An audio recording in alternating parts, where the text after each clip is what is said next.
네. 저희가 오늘 저녁에는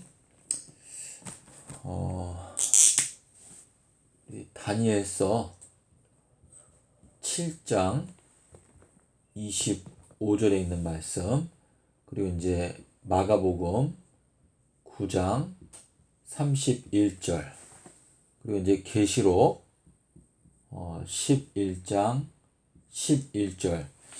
자, 요 말씀 세 성경 구절을 가지고 비교하면서 살펴보려고 하는데요. 예수님께서 저희들에게 너희들은 어떻게 하고 나를 따라오라고 그랬죠?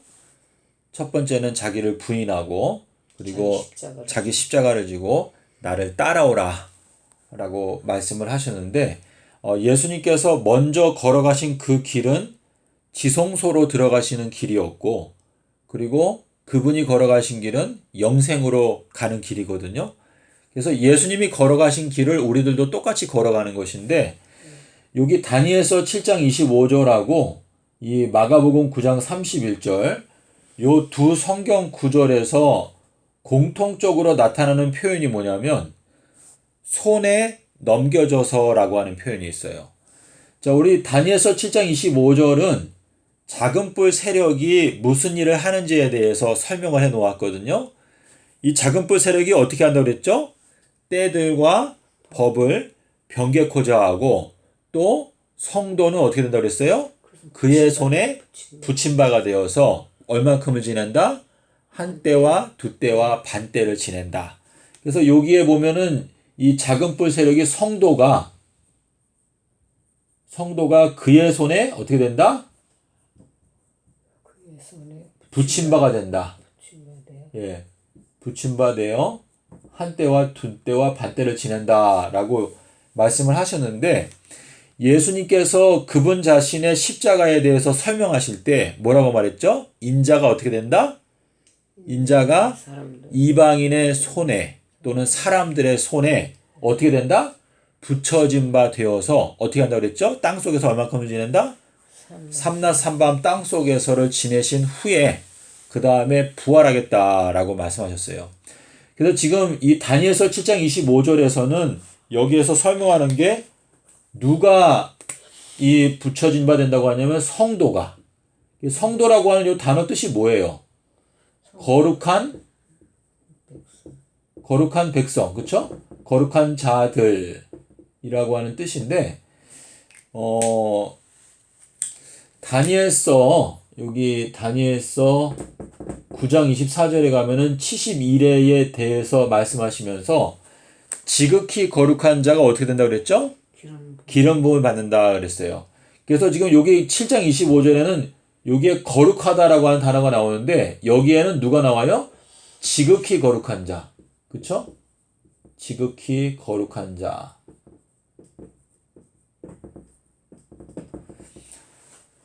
여기 9장 24절에서 지극히 거룩하다라고 하는 이 표현을 우리가 원어로 보게 되면요, 거룩한 자들 중에 있는 거룩한 자라고 되어 있어요.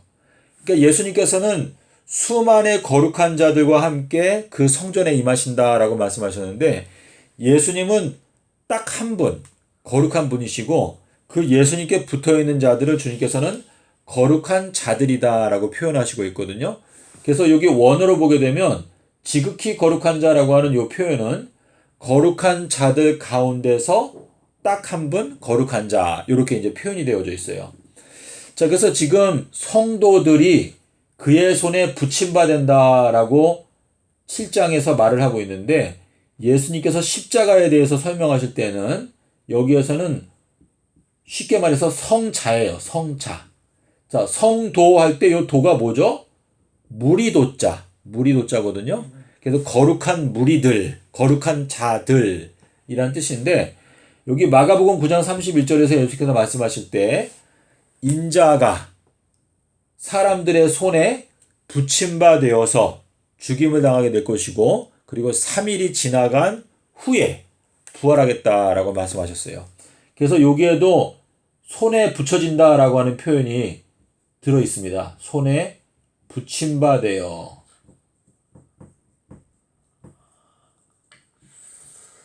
그래서 우리가 이 예수님께서 걸어가신 길과 그리고 성도들이 걸어가는 길이 똑같은데 성도들은 얼만큼? 한때, 두때, 반때를 지나서 이 성도들이 다 손에 붙여진 바 된다 라고 말씀하셨고, 예수님 같은 경우에는 삼낮 삼밤 땅속에 지내신다. 사람들의 손에 붙인 바가 되어서 지내신다 라고 말씀하셨어요.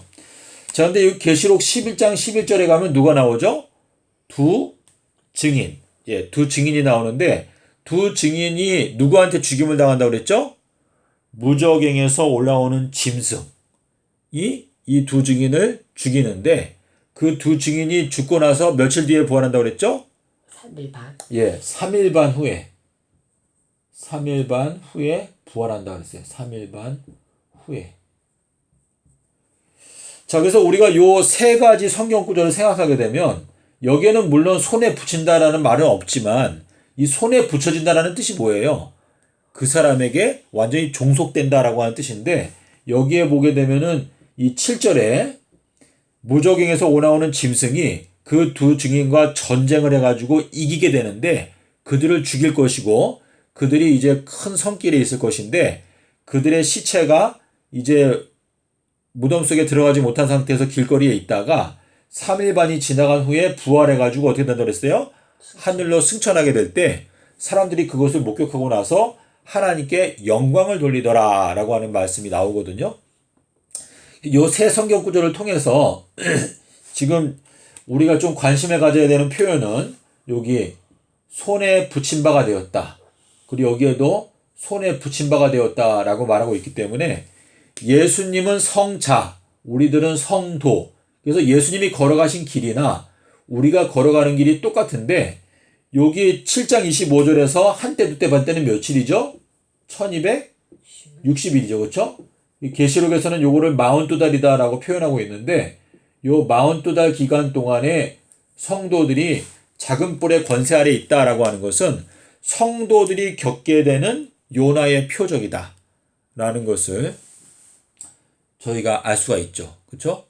그래서 우리 지금 많은 기독교회의 이 교리가 금요일 십자가서를 지금 전파하고 있는데 여기 손에 붙여진 바 된다라고 하는 요 표현을 우리가 생각하게 되면 예수님께서 삼낮 삼밤 땅속에서 계셨던 것이나 또 성도들이 한때 두때 반때를 작은 뿔 세력의 소나기에 있는 것이나 사실상 같은 것을 설명하고 있는 것이다 라고 이해를 하게 되면 예수님께서 과연 수요일에 돌아가신 것이 진리라는 것을 저희가 생각할 수가 있겠습니다. 그래서 주님께서 지금 요 7년이라고 하는 기간을 반을 나눠서 3.5년 또 3.5년 이렇게 나누셨는데 요 전 3년 반 동안에는 뭐라고 말씀하셨죠? 성전 안에서, 그쵸? 성전 안에서 예배드리는 자를 청량하라. 그리고 여기는 뭐예요? 마당뜰. 예, 마당뜰을 청량하라 라고 말씀하셨고, 여기 전 3년 반에는 여기에는 두 뭐죠? 증인. 이 두 증인을 뭐라고 말했어요? 독수리의 두 날개 이렇게 표현했고, 여기 후 3년 반에는 뭐죠? 두 뭐죠? 두 짐승. 예, 이 한 짐승은 바다에서 올라오는 짐승, 또 한 짐승은 땅에서 올라오는 짐승이다 라고 이렇게 표현을 하고 있어요. 자, 그리고 이 전 3년 반에는 전 3년 반이나 후 3년 반 둘 다 7머리와 10뿔이 있어요. 자, 7머리와 10뿔이라고 하는 표현이 여기 계시록 12장에 가면 12장 3절에서 7머리 10뿔이 나와요. 자, 근데 여기 13장 1절에 가도 여기에도 7머리 10뿔이 나오거든요. 근데 여기 12장 3절에 나오는 7머리 10뿔은 누가 왕관을 쓰고 있죠? 여기에서 왕관을 쓰고 있는 거는 7머리. 7머리가 무엇을 쓰고 있다? 왕관을 쓰고 있다 했어요. 왕관. 또는 면류관. 자, 근데 여기 13장 1절에 가면은 여기에는 누가 왕관을 쓰고 있죠? 여기에는 10뿔이 왕관을 쓰고 있다 그랬어요. 자, 그래서 지금 여기에 보게 되면 여기에는 왕관이 몇 개예요? 여기는 왕관이 7개. 자, 여기에는 왕관이 몇 개죠? 10뿔이니까 여기는 왕관이 10개예요. 10개. 자, 우리 전삼년반에는 용과 누구 사이의 싸움이죠? 용과 예. 용과 여자라고 표현하고 있어요. 용과 여자. 그래서 용이 땅으로 내어 쫓긴 걸 보고 어떻게 했어요? 여자를 핍박하니까 여자가 어떻게 됐죠? 광야로 도망갔다라고 말했어요. 그래서 여기 전삼년반에는 용과 여자 사이의 문제였어요. 여자. 그래서 이 내용이 지금 계시록 12장 6절하고 14절에 보면 용이 여자를 핍박함에 여자가 광야로 도망갔다라고 이제 표현하고 있거든요. 근데 저기 후 3년반에는 누구와 누구의 문제죠? 여기는 용이 아니고 이제 뭐예요? 용이 누구한테 권세를 주죠? 용이 짐승에게 권세를 준다고 그랬어요. 여기에는 이제 후 3년반에는 짐승과 누구 사이의 문제죠? 여자의 씨의 남은 자손. 그쵸? 여자의 씨의 남은 자손이라고 하면 그냥 우리가 남은 자손이다라고 이렇게 쓰면 되는데 이 남은 자손의 특징이 뭐라고 그랬어요? 예, 하나님의 계명과 예수의 증거를 가진 무리다. 이렇게 지금 표현하고 있거든요. 그래서 지금 여기 12장이 끝날 때 여기 17절에 가면은 용이 왜 분노했죠? 용이? 예, 용이 왜 분노가 났어요?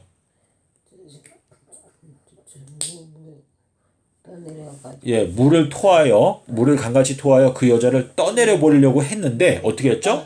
땅이 입을 벌렸어요. 입. 그쵸? 예, 입을 벌린다라고 하는 뜻은 무슨 뜻일까요? 예수님께서도 입을 벌려서 가르쳐 가라사대라고 말씀하셨는데 이 입을 벌린다라고 하는 것은 이 진리의 말씀이 나올 때 입을 벌린다라고 표현하고 있거든요. 땅이 입을 벌려서 그 강물을 삼키니까 용이 분노해가지고 돌아가서 어떻게 한다고 했죠? 그 여자의 남은 자손, 그들과 전쟁을 하기 위해서 바다 모래 위에 섰다라고 말하면서 이제 12장이 끝나죠. 그쵸? 그래서 13장에 오니까 용이 짐승에게 권세를 준다 그랬어요. 여기에는 두 증인이 나오는데 두 증인은 누가 권세를 주죠? 예, 내가 나의 두 증인에게 권세를 주리니 그들이 권세를 가지고 하늘을 닫아서 며칠 동안 1260일 동안 비가 오지 못하게 한다 라고 말했어요. 여기에 두 증인이 이제 권세를 가지고 하늘을 닫는다 라고 하는 말이 있는데 이 권세라고 하는 게 무슨 뜻인가 하면 예수님께서는 그 가르치시는 것이 어떻다고 그랬죠? 권세 있는 자와 같고 저희 서기관들과 바리새인들과 같이 아니함일러라 라고 말씀하셨는데 예수님께서 제자들에게 무슨 권세를 줬어요? 귀신을 쫓아내는 권세를 주셨어요. 근데 이 귀신이라고 하는 것은 마태복음 12장에서 보면은 더러운 영이다 라고 말씀하시고 있는데 예수님께서 우리들에게 너희들은 비둘기처럼 순결하라. 근데 비둘기는 성령을 뜻하잖아요. 그래서 성령과 더러운 영은 이게 함께 거할 수가 없는데 성령이 우리 마음 가운데 들어오게 되면 우리 마음 가운데는 더러운 영이 나가게 되겠죠. 그래서 이 더러운 영과 성령은 서로 이 전쟁하는 관계다. 싸우는 관계다. 이제 그것을 우리가 알 수가 있는데 이 두 증인에게 권세를 준다라고 하는 것은 진리의 말씀을 이 두 증인이 깨닫게 되기 때문에 결국은 권세를 갖고 사람들에게 진리의 말씀을 선포할 수 있다. 예수님께서 가르치시는 것이 왜 서기관들과 바리새인들과 달랐는가? 예수님은 하나님 아버지께로부터 직접적으로 진리의 말씀을 깨달은 사람이었기 때문에 그래서 사도 바울도 뭐라고 말했어요? 내가 사람에게 배운 것도 아니고 사람으로부터 가르침을 받은 것도 아니고 온전히 순전히 성령의 은혜를 통해서 내가 계시를 깨달았다라고 말했거든요. 그래서 지금 신약 성경에 보면은 계시라고 하는 표현이 많이 나오잖아요. 그렇죠? 근데 이 계시라고 하는 것은 누구의 소원대로 계시를 받아야 된다고 그랬죠? 계시를? 예, 아들의 소원대로 계시를 받는 자 외에는 아버지를 아는 자가 없다라고 말했어요. 근데 이 계시라고 하는 것을 예수님께서 말씀하실 때 자, 이 계시라고 하는 것이 드러나기 위해서는 이 앞에 뭐가 필요하다고 그랬어요? 너희가 등불을 켜라. 너희가 등불을 켜게 되면 어떻게 된다? 감추어진 것이 드러나지 않을 것이 없다. 그래서 예수님께서 요 등불을 켜게 되면 모든 것이 계시된다, 드러난다라고 하는 표현을 3번을 말씀하셨어요. 요 말씀이 마가복음 4장 21절, 22절, 그리고 누가복음 8장 16절. 제가 지금 그 내용을 좀 찾아볼게요.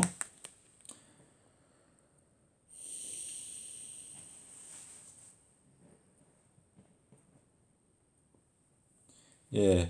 그리고 마태복음 5장 14절, 15절. 요 세 성경 구절 있죠?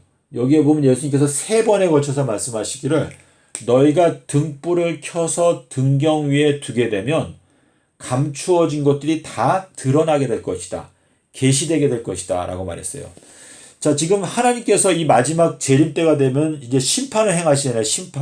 심판이라는 거는 이 지구상에 있는 75억 인구의 마음 가운데 있는 숨은 생각을 하나님께서 다 드러내셔서 너희들은 양이다, 너희들은 염소다, 이것은 이제 결정하신다 라고 하는 뜻인데, 예수님께서 지금 요 3번에 걸쳐서 말씀하실 때 너희가 등불을 켜게 되면 어떻게 된다? 모든 감추어져 있던 것들이 다 겉으로 드러나게 된다 라고 말했어요. 그러니까 주님께서 말씀하시는 이 등불이라고 하는 것은 요한복음 5장 35절에서 말씀하시기를 뭐라고 말했죠?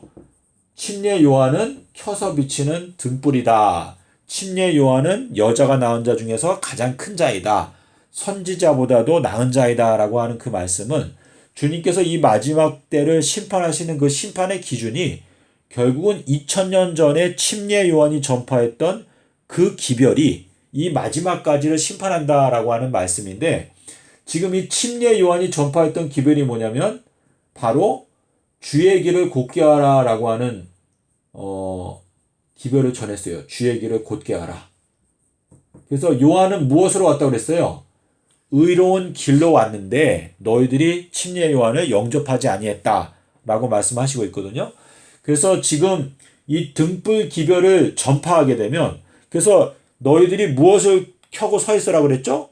너희가 등불을 들고 켜서 서 있어라. 그래서 이 마지막 때에는 너희들은 지팡이만 들고 가라라고 하는 그 말씀은 결국은 지팡이를 들고 우리가 돌아다니게 되면 이 세상 전체의 사람들의 마음 가운데 있는 숨어있는 생각이 드러나게 된다라고 하는 것을 말씀하시는 것이거든요. 그래서 우리가 아는 시므온이 말하기를 누가복음 2장 35절에서 뭐라고 말했죠? 예수님은 표적으로 선택을 받았는데 예수님에 의해서 많은 사람이 흥하고 또 패하는 표적으로 선택을 받았는데, 그 이유가 뭐라고 그랬어요? 여기 35절에서. 그 이유는 사람들의 마음 가운데 있는 생각을 계시되게 하려 합니다. 드러나게 하려 합니다. 라고 이렇게 말씀하셨거든요. 그러니까 이게 참 놀라운 하나님의 기적이고 지혜인데, 주님께서는 이 지구 전체를 완벽하게 심판하시는 지혜의 왕이신데 그분께서 사용하시는 지혜가 무엇인가 하면 바로 등불 기별이다라는 걸 말씀하시는 거예요. 그래서 너희가 등불을 켜게 되면 산 위에 숨어있는 동네조차도 숨겨질 수가 없다라고 이렇게 말씀하셨거든요. 그래서 다 드러나게 된다.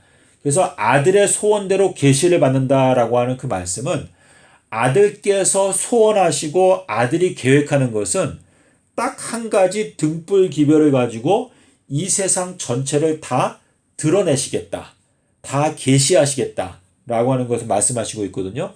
그래서 아들의 소원대로 계시를 받는 자는 반드시 요나의 표적을 깨달아야 한다 라고 하는 뜻인데, 예수님께서 누가복음 12장 1절에서 뭐라고 말했어요?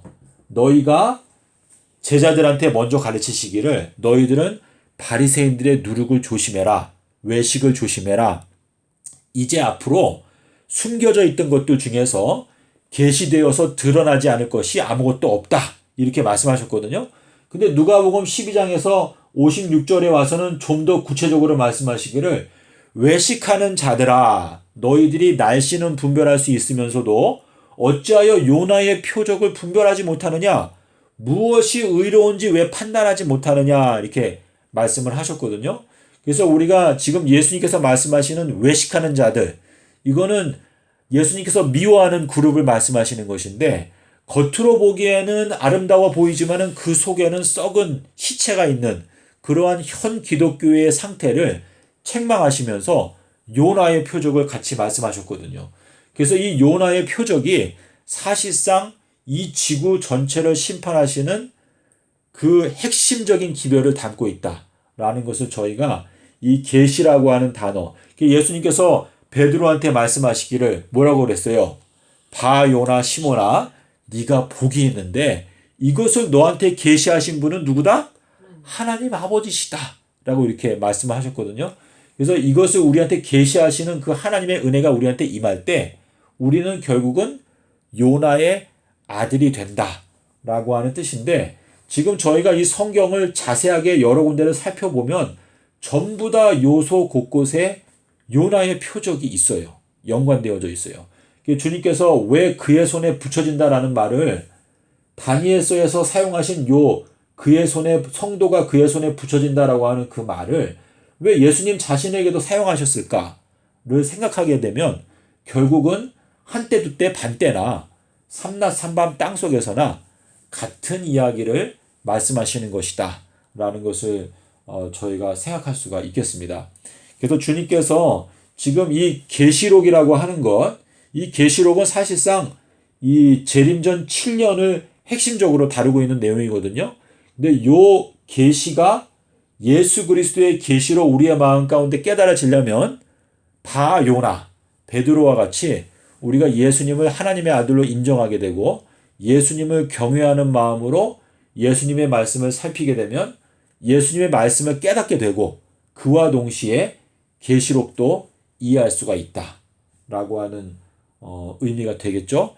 그래서 이 계시라고 하는 단어가 지금 신약 성경에 28번 정도가 이렇게 나오는데, 그 계시라고 하는 단어를 우리가 다 살펴보게 되면은 이 깨닫게 하시는 이 계시는 예수님의 소원대로 깨달아야 되는데, 예수님께서 소원하시는 그 계시는 요나의 표적밖에 없다. 그래서 예수님께 사람들이 물어봤어요. 주님, 우리가 표적을 보기 원합니다 라고 말하니까 내가 너희들에게 보여주기 원하는 표적은 무엇이다? 요나의 표적밖에 없다. 이렇게 말씀을 하셨거든요. 그래서 아주 확실하게 주님께서 오늘날 말씀을 하시고 있기 때문에 저희가 요나의 표적을 아주 결정적인 노력을 기울이면서 붙잡게 되면 이 요한계시록이 열리게 된다라는 것을 저희가 알 수가 있습니다. 그래서 여기에 등불 기별이 있죠. 근데 이 등불에 대해서 계시록에 가면은 22장 6절과 16절에서 내가 나의 사자를 보냈다라고 이렇게 말씀을 하시고 있거든요. 그래서 이 계시록이 열리는 것도 결국은 등불 기별, 이 등불이 하나님께서 보내셨던 사자였거든요. 그래서 엘리야, 사자, 침례 요한이 그 사자였기 때문에 사자를 보내서 반드시 속히 될 일을 알게 하셨다라고 말씀을 하시고 있습니다. 그래서 제가 좀 글쎄요, 제가 열심히 설명을 드리려고 설명을 드렸는데 지금 이 주님께서 말씀하시기를 누가복음 17장 30절에서 여기 뭐라고 말씀하셨죠? 인자가 계시되는 날에도 그러하리라 라고 말씀하셨어요. 그래서 지금 현 기독교회가 생각하고 있는 재림의 장면하고 예수님께서 본래 말씀하시는 이 재림의 장면은 많이 다른데, 우리가 이 말씀을 자세하게 살피게 되면 지금 누가복음 17장 30절에서 말씀하시는 대로 인자가 계시되는 날에도 그러하리라 라고 하는 이 말씀을 여러분께서 연구하시고 이걸 이제 깨달아야 되거든요. 그래서 이 재림전 7년이라고 하는 요 기간은 풀무불의 기간이고, 그 전에 이제 은혜의 문이 닫히게 된다라고 하는 것을 말씀하시고 있습니다. 저희가 좁은 문으로 들어가라 라고 말씀하셨고, 누가 양의 목자라고 그랬죠? 집사님 혹시 기억나세요? 네? 누가 양의 목자가 된다고 그랬죠? 누가 양의 목자. 양의 목자, 예수님이 양의 목자. 예, 근데 예수님께서 이제 요한복음 10장에서 말씀하실 때는 뭐라고 말씀하셨냐면 문으로 들어가는 자가 양의 목자다라고 말씀하셨는데, 그 문은 무슨 문이죠? 좁은 문이에요. 좁은 문. 예, 그래서 예수님께서 지금 이 요한복음 10장 2절에서 말씀하시기를 문으로 들어가는 자가 양의 목자다라고 말씀하셨는데 마태복음 7장 13절 14절에서 뭐라고 말했죠? 너희가 좁은 문으로 들어가라 라고 말씀하셨는데 주님께서 부자에 대해서 말씀하실 때 낙타가 어디로 들어간다? 바늘구멍으로 들어간다라는 말씀을 하실 때 누구를 염두에 두고 말씀하신 걸까요? 낙타가 바늘구멍으로 들어간다는 건 침례 요한. 왜냐면 침례 요한의 복장이 뭐였죠? 낙타 털옷을 입고 있었다라고 말했는데 이 낙타라고 하는 것은 사도행전에 보면은 누가 나오는가 하면은 가말리엘이 나와요. 가말리엘. 요 가말리엘이라고 하는 뜻이 뭘까요? 요 엘이라고 하는 건 하나님인데 요 앞에 가말리 있죠. 가말리. 요게 낙타예요. 낙타. 낙타. 그래서 하나님의 낙타라고 하는 뜻인데 지금 사도 바울은 누구의 문화생이었죠? 가말리엘의 문화생이었다라고 되어 있어요. 근데 요 내용을 우리가 사도행전 22장으로 제가 기억하는데 사도행전 22장에 가면은 여기 22장 3절이거든요. 여기 원어를 보게 되면 뭐라고 되어 있냐면 가말리엘의 발 옆에서 배웠다 그랬어요. 발 옆에서. 요거는 이제 의미상으로 무슨 뜻인가 있는가 하면 하나님의 낙타가 낙타의 발. 요 발은 우리가 뭘로 배웠어요? 요거는 주석이라고 했죠. 주석. 빛난 주석. 근데 요 주석이 뭐냐면 이제 구약 성경에서는 놋이거든요. 놋. 근데 이 놋은 이게 지혜를 나타내요. 지혜. 이게 놋뱀이 있었죠. 놋뱀. 요거는 좀 나중에 자세하게 설명을 드릴 텐데 가말리엘이 제시하는 발. 근데 요 발은 삼낮 삼밤 땅속에서는 말하는 것인데 침례 요한이 예수님의 발에 대해서 뭐라고 말했어요? 나는 그분의 신발의 끈을 어떻게 하는 거?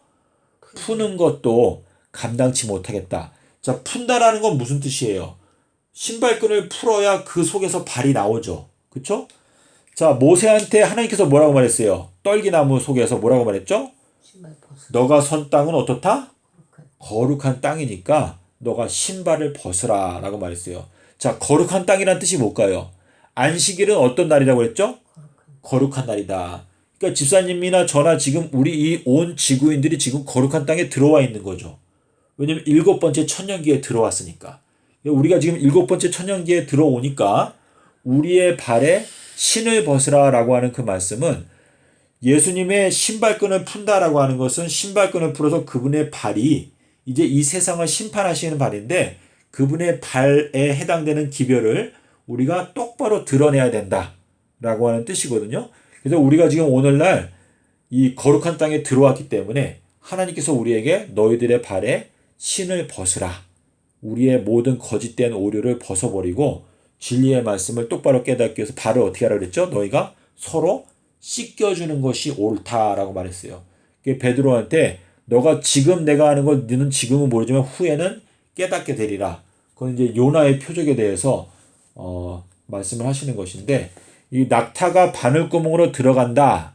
그거는 침례 요한이 바늘구멍으로 들어갔다라고 하는 뜻이고 예수님께서 문으로 들어가는 자가 양의 목자다라고 하는 것은 집사님이나 저나 주님의 자녀들은 전부 다 어디로 들어가야 돼요? 문을 통과해서 들어가야 돼요. 거길 통과하지 않으면 다 절도고 강도다라고 말씀하시는 것인데 문을 통과하는 자만이 양을 먹일 수 있게 돼요. 내 양을 먹이라 라고 하는 그 말씀을 우리에게 하실 때에는 거기 베드로한테 물어볼 때 언제 했어요? 식사를 마치신 후에 베드로에게 물어보셨거든요. 그거는 우리가 주님과 함께 먹은 다음에 내가 너와 함께 먹으리라 잔치하리라 예수님과 함께 먹어야 그래야지만이 우리가 양을 먹일 수 있다. 이제 그러한 의미가 되겠습니다. 그래서 오늘 저희가 한 30분 정도 이야기를 나누었는데요. 신약 성경에서 나타나고 있는 이 계시라고 하는 것, 이거는 예수 그리스도의 계시인데 이 계시는 등불을 켤 때 그때의 모든 것이 다 드러나게 된다. 그래서 잃어버린 은전을 찾으려면 어떻게 하라고 그랬어요?